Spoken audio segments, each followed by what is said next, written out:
Ladies and gentlemen, welcome to Julesworks26, I think. Oh, God. I'm Chris Diesler. This is Chris Diesler. And what's Fuller? That's me. Sport, is that a derby? Sport is what? Are you sporting a derby? Yes. Nice. Yeah. You can't see it. It's making me look like the slob that I am. All right, settle in and get ready for Vaudevillian Fun, a variety show like no other at the end of every month here at the Jean Cocteau, and we thank the Jean Cocteau from the bottom of our hearts. Thank you. Anytime during the show, if you want to get up and stretch your legs, if you want to get up and use the facilities, if you want to get up and patronize the fine concessions, the Amish popcorn, fully organic, etc. Full bar. There's a full bar. Maybe throw in, a little tip if you can. By all means. She infuses her own drinks, including rum and whiskey. So ask her about her special. Really? Oh, really? That's what she told me outside. Wow. All right, cool. Let's see. Who's first today? Why, as per usual, opening the show tonight will be the one, the only, Greg Turner. Great.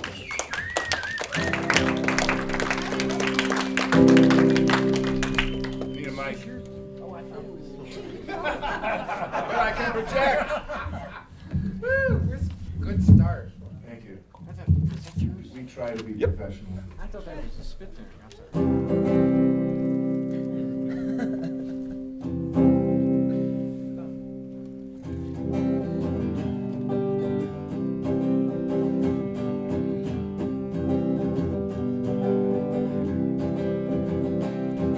Well, there's no place that I can go to hide from my despair.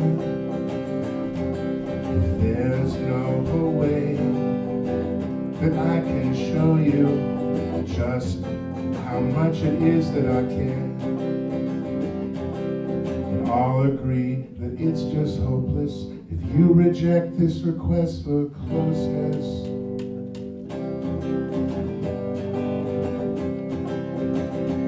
Well, your emerald brown eyes, gee, they're awfully nice. You know, in the way that you smile, it sets me free. But it's the feelings, how you let them show. And it's this sensitivity that grabs me. And all agree to arrest this passion. If you think closeness, well, it's out of fashion, but I'd say you could, because it just doesn't come along that often.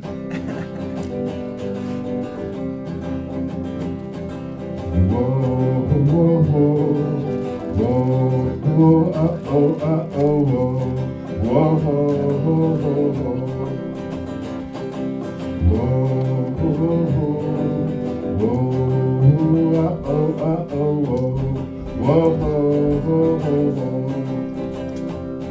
And I'll hold on hoping to see if whether this closeness can bring us still closer together. 1, 2, 3, 4.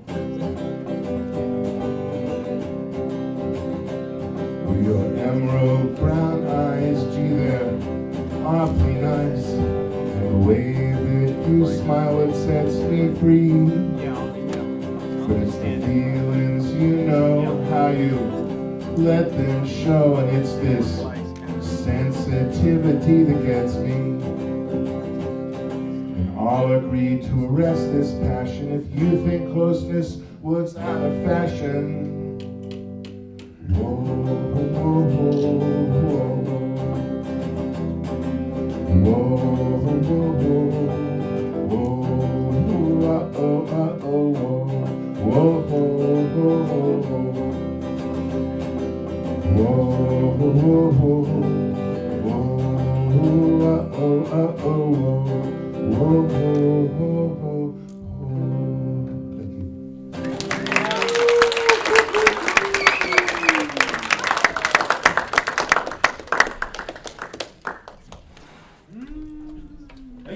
Greg Turner. Thank you, Greg Turner. Thank you, Greg Turner. We missed having this next gentleman on last month's docket, and we're very pleased that he has shown his face here once again. Al Staggs. Yeah.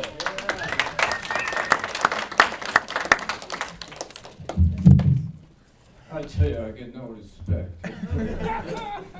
My wife doesn't respect me, I tell you, you know. I told her last week, I told her when I die, I want to be cremated. She says, you got a match? I tell you, my wife's a lot like Will Rogers. She's never met a man she didn't like, I tell you. Yeah, I was feeling a little amorous last night, and I said, hey, how about we get into the sheets? She joined the clan. My wife's a dream come true. She's a walking nightmare, I tell you. Yeah, she's not like, you know, has a body like Marilyn Monroe, you know, a face like King Kong. I tell you. Yeah, I told her, I said, hey, next Thursday I'm going to play cards with the guys. She said, that's my night to play cards with the guys. She calls me the man of the century. Yeah, the first century, I tell you. I get no respect. I told her, I said, hey, some great kids we got here, huh? And we have some great kids? She says, yeah, it's a good thing you're not their father. I get no respect. I tell you, I had a tough life as a kid. Yeah, tough life, I tell you. Yeah, you know, I ran away from home when I was 5 years old. My parents didn't miss me yet for 2 years, you know, I tell you. They used to send me to summer camp and then move while I was gone. I tell you. I got hand-me-downs when I was a kid from my 2 older sisters, I tell you. I want to tell you, I got some crazy friends. You'll see why I don't get any respect.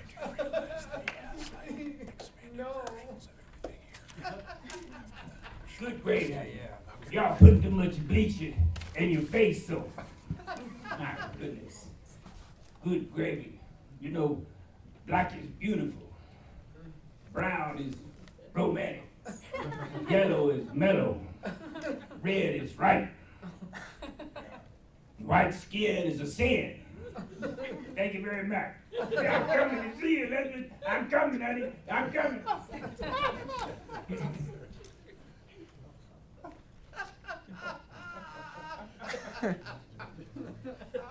Looking at you all, I think we ought to keep America beautiful. Put a sack over your head.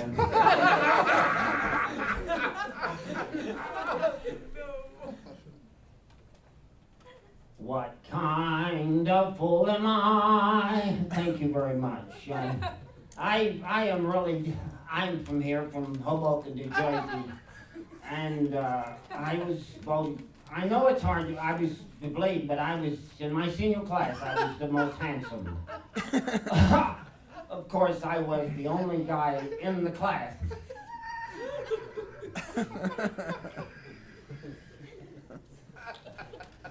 This morning, I thought I'd have me a really good Santa Fe breakfast. Huevos rancheros y frijoles y guacamole y jalapeno y chile. All I can say is eat.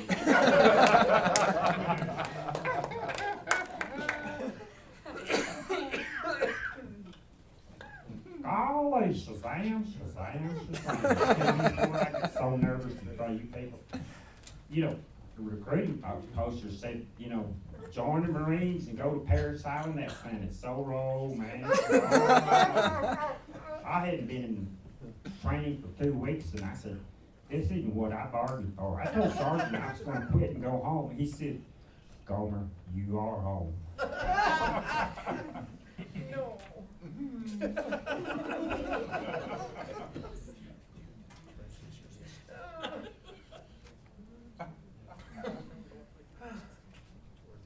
I was voted the sexiest man of the year last year. Brad Pitt, Matthew McConaughey, Denzel Washington, George Clooney are very very mad about this. It's true. Women can't keep their hands off of me. Yesterday alone, I was slapped 5 times.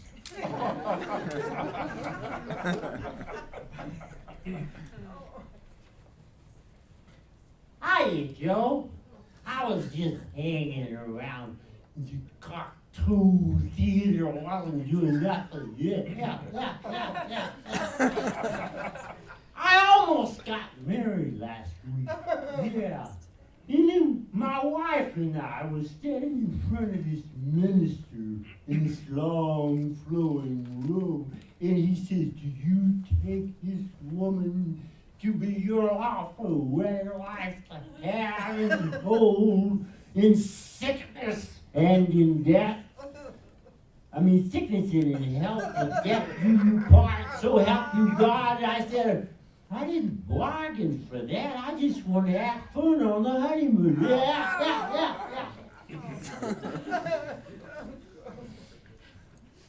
Yes, my little chickadee, the woman I was going with, she was built like an hourglass, 62, 48, 62. 7 feet tall. I said, "Take me to your ladder, lady. I'll see you later, yeah." Good heavens. I went to the doctor. The nurse asked me, she said, "What kind of drugs do you take?" And I said, "What kind of drugs do you want?" I have a new cardiologist. Her name is Janet Smith. She's a woman after my own heart.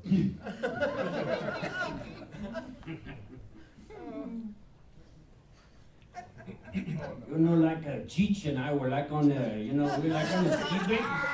We were on a ski base, and man. And then we were like about 21,000 feet high. We were like high, I know Chong, he goes like to the car, and he was in the snowy season, man. The magic dust had fallen, And so, like Chong, I told him not to do it, man. But that man guy, he got like a cardboard out of the trunk, and he went down the mountain like 180 miles an hour. And you know what happened, man? The trees started jumping out in front of him, man. Nothing silly.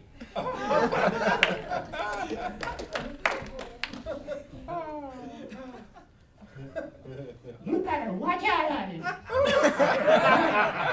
My name is Jardine, and I knocked your lights out, brother. My husband, I was getting ready to go out with the girls. We're going to have us a good time. And my pastor husband said to me, you get your tail back here, and you got to clean the house. You ain't going anywhere. I clean the house. I mop the floor with his tail. What you say? Woo!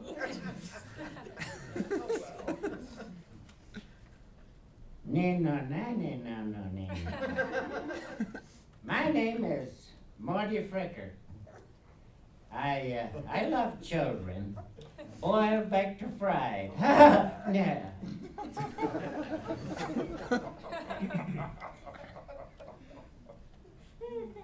Hillary's running president. It just kind of concerns me. If she wins, what will they call me?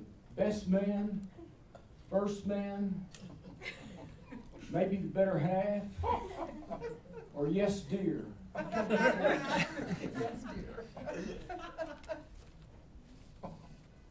Our enemies are trying to do terrible things to us, and so are we. Well, I tell you, you can see why I get no respect, I have friends like this. With friends like that, who needs enemies, Thank you.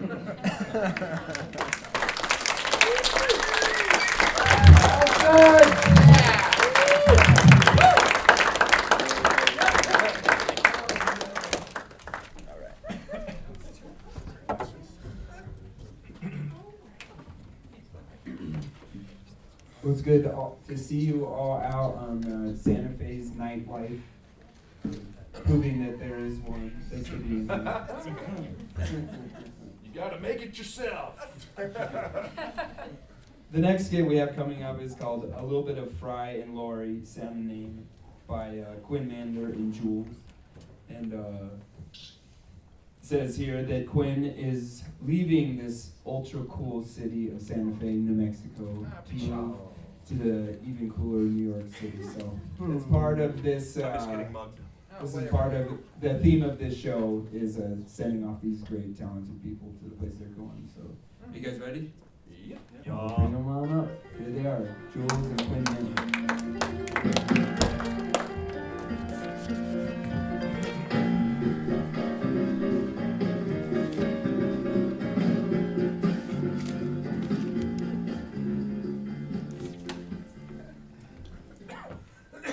The vehicle belongs to you, does it, sir? Yes. And your name is? Are you ready? Yes. My name is Derek. What are you doing? Well, that's my name. What is? Derek. That's your name? Yes. What, Derek is your name? Yes. But unusual, isn't it, Mr.? If I had a pound for every time someone told me that. Right, how do you spell Mr.? It's as it sounds.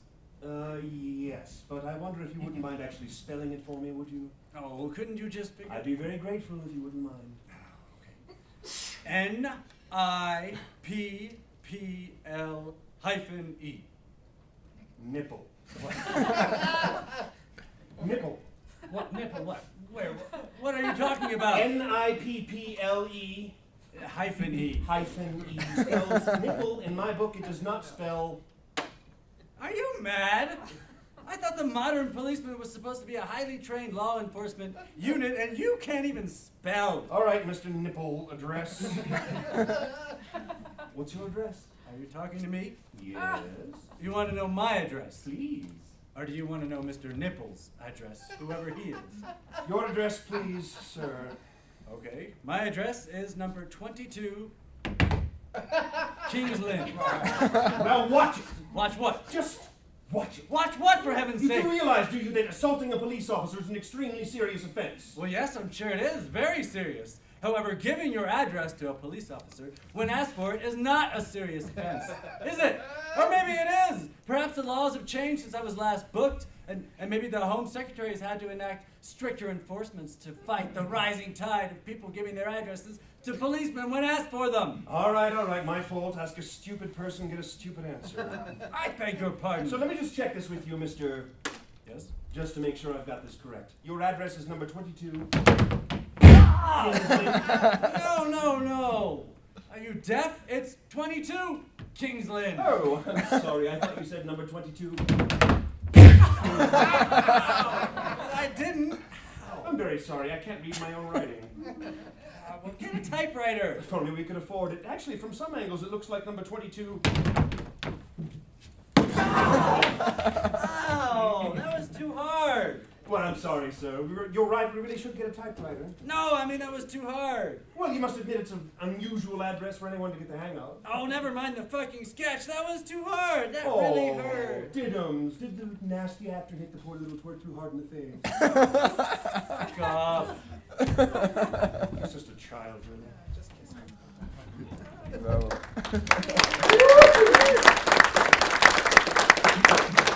Next up, one of the, if not the longest running participant in the Julesworks Follies, performing Zoe's stories, which I believe he originally started telling to his daughter Zoe. I don't know if he still does.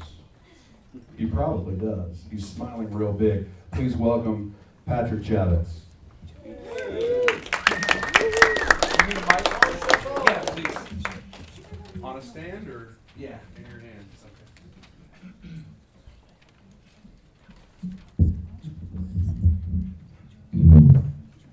Are you down here or up there?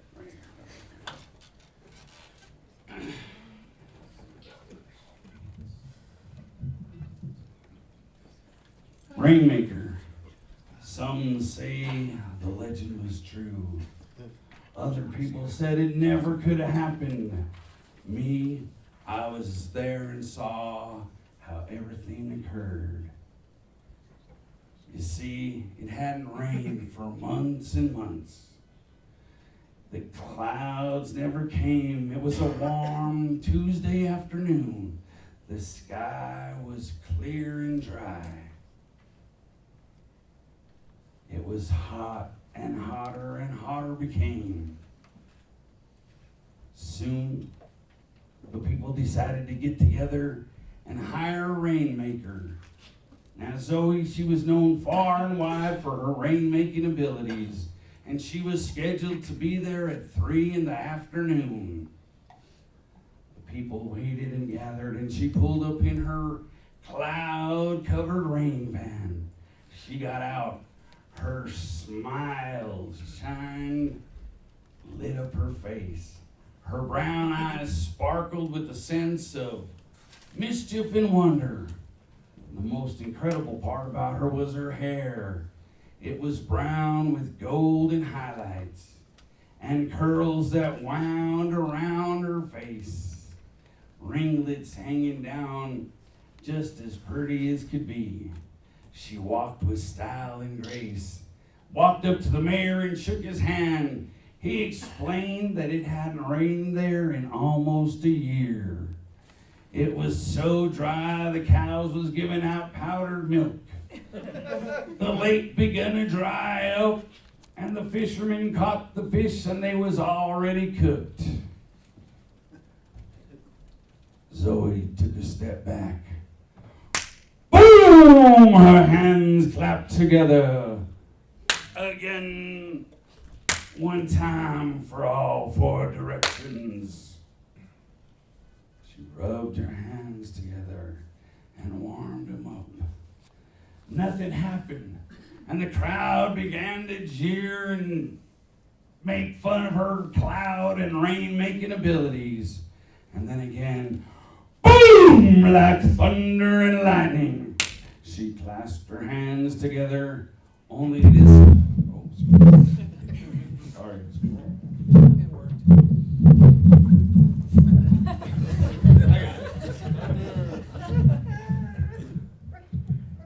I need a cigarette after that, sorry.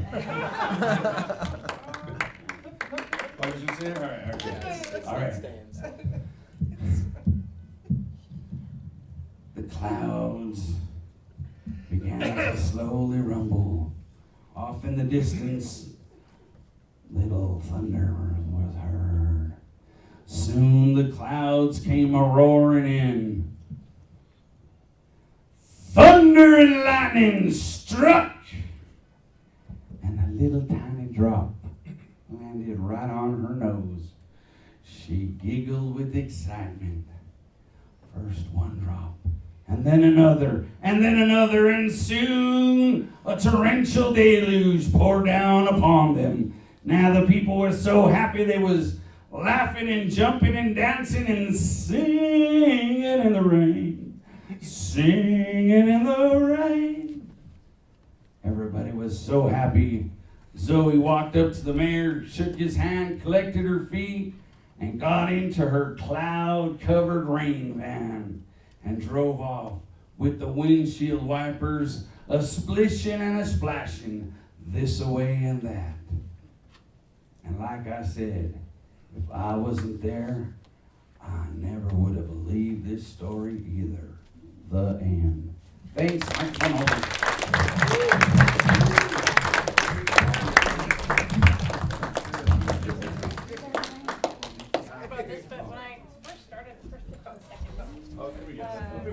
Hey, Watts, Yo. is this your first time here? At the Jean Cocteau? For Julesworks. Yes, it is. Is that anyone else first time? Oh. Lock the doors. Weird Jews. Oh no. So, have you ever seen the Shakespeare rap? No, I have not. And all y'all that raised your hands, you've never seen Shakespeare rap, have you? No. Well, you're gonna see it now. Greg Paroff, do you need a microphone, sir? Totally. Totally. As Shakespeare said, totally. I don't even have a... Okay. Rommel can beatbox for you. Nice. Watts, I need the mic. Finally, a Rommel who can do a juice and good.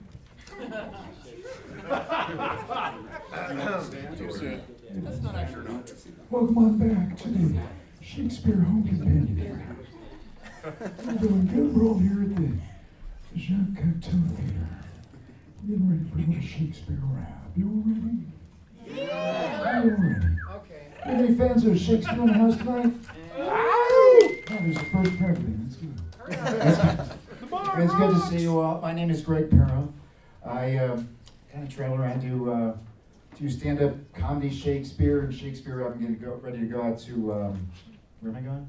You don't know me, I don't know. I'm going out to San Francisco to do the world's first hardcore Shakespeare rap album.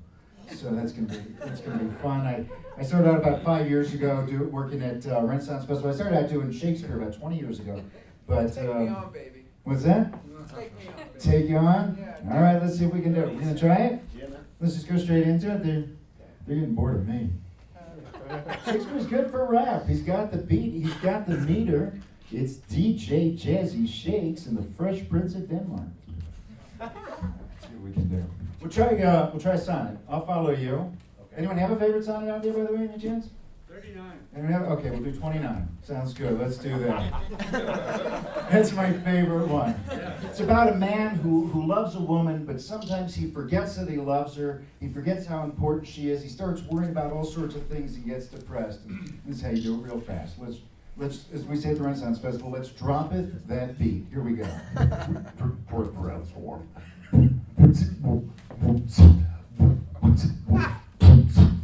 When in disgrace with a fortune in its eyes, I all alone beweep my outcast state, and troubled at heavens with my bootless cries, and look upon myself and curse my flesh, that we should make like unto him. Feature like him with friends possessed, desiring this man's art and that man's scope. With what I most enjoy can tend to least yet in these thoughts myself almost despising. Heavily I think on thee and then my state, like to the lark at break of day arising. Yeah. Until in earth sings hymns at heaven's gate for thy sweet love remember. Such well break thick. Then I scorn to trade my state with kings. There we go. That's a little Shakespeare up. That's good. Should we do one more? Yeah. This is the one I usually have the ambulances ready for me with. This is a little thing called To Be or Not To Be. You heard of To Be or Not To Be? No. It's the surest proof that Shakespeare was a total stoner. Okay. Totally, because anybody else would have said To Be or Not To Be and been done with it. He goes on for another 60 lines. Do you want to try this one? Do we have the other mic? Is that the battery died? Technical difficulties. All right, we'll just try it like this. I was trying to do this a little bit like Nicki Minaj, a little bit like Eminem. Just a little bit fast. Let's try it. Fast. Okay. Let's see how fast. Faster. Hurt yourself. The mic's coming. Here we go. We got the mic coming in. Here we go. You all ready? We're going to do some Shakespeare. Let's go. Drop it. To be or not to be? That is the question. Whether 'tis nowhere in the mind to suffer the slings and arrows of outrageous fortune, or to take arms against the sea of troubles, and by opposing end them. To die, to sleep perchance a dream. Aye, there's the rub, for in that sleep of death, where dreams may come when we have shuffled off this mortal coil, must give us both is the respect that makes calamity out of so long life. For who would dare the whips and scorns of time, the oppressor's wrongs, the proud man's contemplate when he himself might his quiet escape with their vodka? Oh, who would thought us bear to grunt and sweat under this weary life, but that the dread is something after death, the undisturbed country, from whose bourne no traveler returns it, puzzles the will and makes us rather feathers as we have then fly to others that we know not.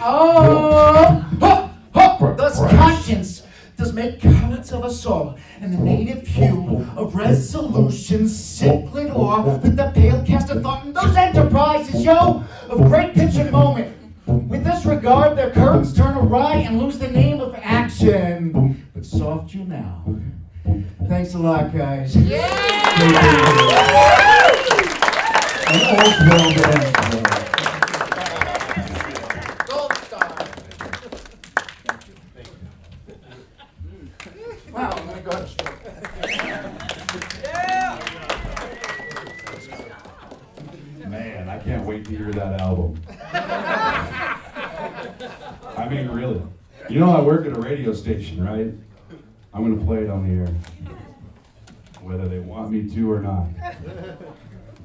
I'm gonna check real quick and make sure, we had some last minute no-shows. I just wanna make sure there are actually no-shows before we move on. Rick Wiegers, are you here? Joe West, are you here? No, he's not. Okay. Keep in mind, if anyone has a little short, like less than 2 minutes, something they want to do, there is an open mic portion of the show every time towards the end. So let me know, or let Watts know, if you're going to be coming up during the open mic. Right now, the improved improv, aka gentlemen with spreadsheets and their lovely ladies who like them for some reason. That's what it says here. Or that's just what it says. You guys ready? This is going to be something called 30-second commercial. We need Daniel, we need Sonnenfeld, we need Engstrom. We don't know Daniel's last name. Daniel, what is your last name? Tarango. Tarango? Sure. You roll the arm. N-I-P-P-L. Lilac Rug. Who's the announcer? I will be the announcer. There we go. Here you go. Well, my audience, we need a product. We need a product for this 30-second commercial. What do we have? Me! Him! No, him! Me! This guy! Okay, this guy, get up on stage.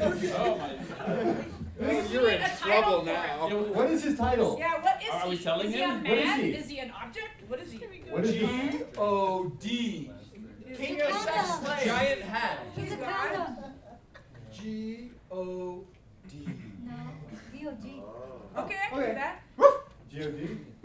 I think I know what that spells. I have no idea. I'll roll with it. Not at all. Completely. I'll give it a shot. G-O-D. I'll give it a shot. If you can. Have you wondered whether you needed something new in your life? Well, you do. What you need is G-O-D, or D-O-G, as he prefers to be called. Make your choice now.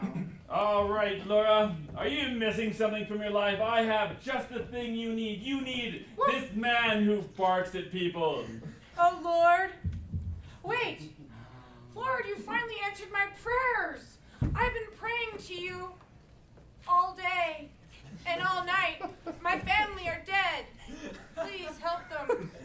Can you bring them back to life? He will woof them back to life. Woof. Oh my, they're raised. They're raised. Praise be the G-O-D. Oh my God! I love you, Dad. Woo! Oh, Mom. G-O-D. Thank you, The guy Jesus. who brings your God. dad back from life. If he turns out to be a zombie, oh well, deal with it.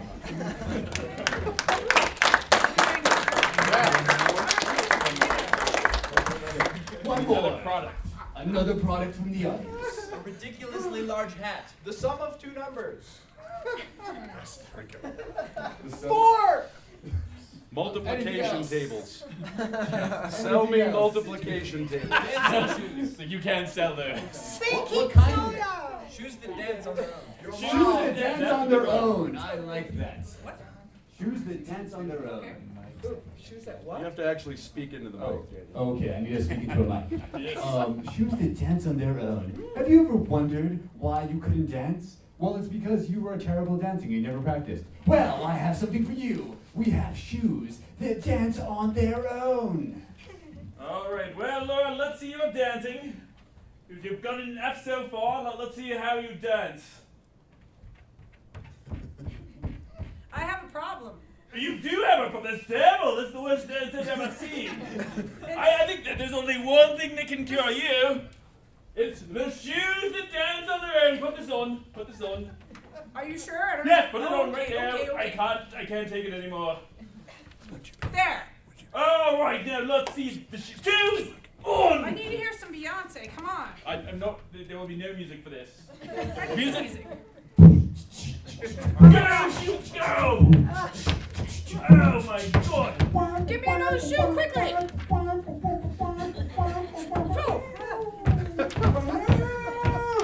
Shoes. They will dance, not very well, but you will now be able to dance with confidence, because they're dancing for you.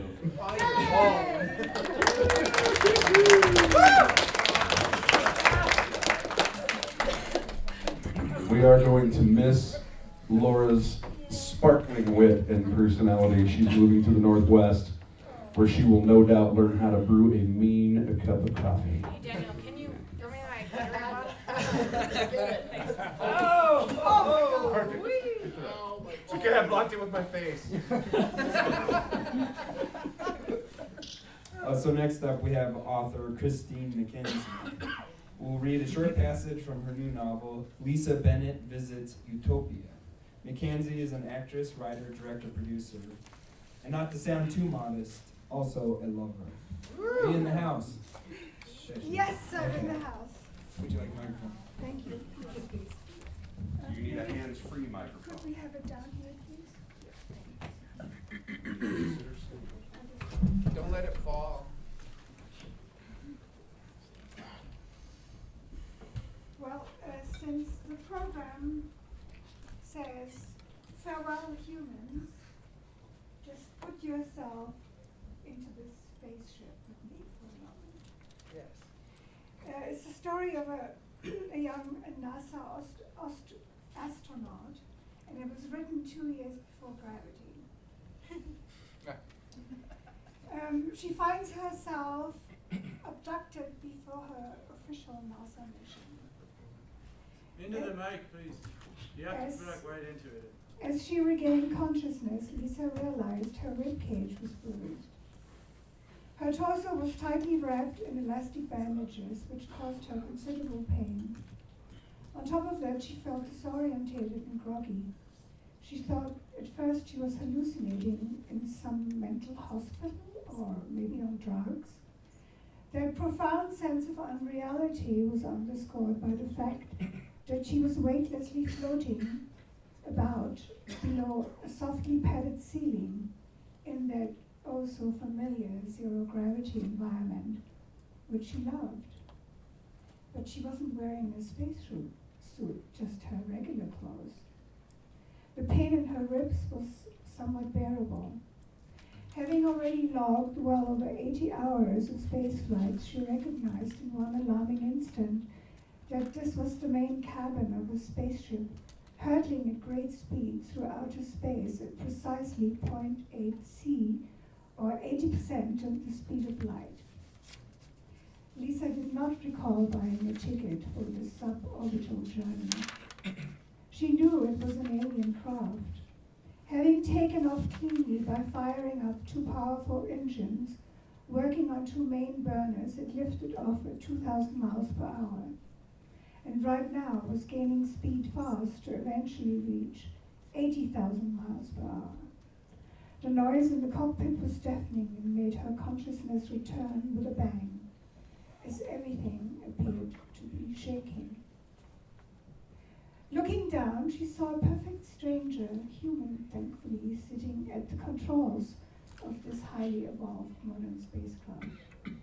He was wearing a blue suit. She suddenly became enraged about an obvious abduction taking place without her consent. Being carried off at speeds almost faster than light aboard an alien craft against one's will is no joke. She skillfully descended backwards and floated upside down from her lofty heights. To come down to the pilot's level, she was forcing eye contact by placing herself directly opposite him. Who are you? What's going on here? Are you an android or a humanoid or some kind of space pirate maybe? Where am I? She was fuming and crossing her arms. He remained stoically silent and ignored her. He did obviously not want to look at her nor engage in any form of conversation. He looked guilty and sheepish while remaining fully operational and connected to the controls, gently swatting her out of his way as if she was some annoying insect. And then, mad as hell, she yelled, "Take me back to Earth this instant!" He refused. When she began to physically attack him, he barely retaliated, successfully keeping her at arm's length and away from the controls, as she tried to tamper with them. Speak to me, she demanded. Do you speak any English, you dork? There was certainly no need to shout, as the noise from the burners had subsided, and the engine hummed along quietly now. Outraged, she briefly noticed that he had dimples when he smiled. He also had the bluest eyes she'd ever seen. Upon closer inspection, she saw flecks of green in the iris. Blue and green were her favorite colors, as they resembled the ocean in certain places. Finally he spoke. We're on autopilot. Too late to turn back now, so stay calm. I sure as hell won't show you where the autopilot knob is located, since we're hurtling through the galaxy at almost the speed of thought, and in a little while we'll be on Mars. He spoke such perfect English, and while he grinned a wicked, wicked grin, impossible, she said, with great conviction, and she added, the plasma rocket ship, which will eventually take me to Mars, which I'm supposed to go in January of 2030, is the latest in technology, fueled by highly energized gas, reduced to and running on its nucleus. With one tank, it takes 39 days to get there. Now there you, lousy, lying nincompoop. She was feeling enraged 1 minute and cool the next. He noticed her brown eyes shooting little arrows at him, such a foe he had never encountered. Putting both his forefingers into his ears, he calmly stated, stop yelling, you're a smart lady. But you're being utterly ridiculous right now, as this ship is far more advanced than your Earth technology. Soon it'll only take 4 milliseconds to get me back home. He seemed sure of that, and she thought, I'm not the silly one here. He's stark raving mad. He said he's home on Mars, for crying out loud. I must be dreaming. Thank you. Don't stop dreaming. Christine McKenzie.